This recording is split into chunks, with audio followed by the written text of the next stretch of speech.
ప్రభుత్వానికి వ్యతిరేకంగా ఇరాన్లో 2 వారాల క్రింద ప్రారంభమైన నిరసనలు హింసాత్మకంగా మారాయి. రాజధాని టెహ్రాన్ సహా పలు నగరాల్లో ఆందోళనకారులు వీధుల్లోకి వచ్చి నిరసనలకు దిగుతున్నారు.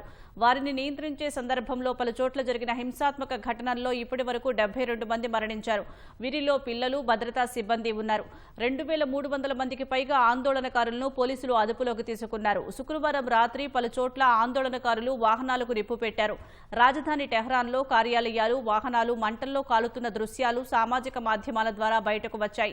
ఇంటర్నెట్, ఫోన్ సేవలను నిలిపివేయడంతో బాహ్య ప్రపంచంతో ఆ దేశానికి సంబంధాలు తెగిపోయాయి. అయితే స్టార్లింక్ ఇంటర్నెట్ సేవలను కొందరు వినియోగిస్తున్నారు. ఇరాన్లో పరిస్థితి నియంత్రణలోకి వచ్చిందని ఆ దేశ అధికారిక టీవీ ఛానల్ వార్తలు ప్రసారం చేసినా ఆందోళనలు కొనసాగుతున్నట్లు తెలుస్తోంది. ఈ నేపథ్యంలో ఇరాన్లో విద్యాసంస్థలు ఆన్లైన్లో తరగతులు నిర్వహిస్తున్నాయి. ఇరాన్లో ఆందోళనకారులకు మద్దతిస్తున్న అమెరికా వారిపై కాల్పులు జరిపితే చావు దెబ్బ కొడతామని హెచ్చరించింది.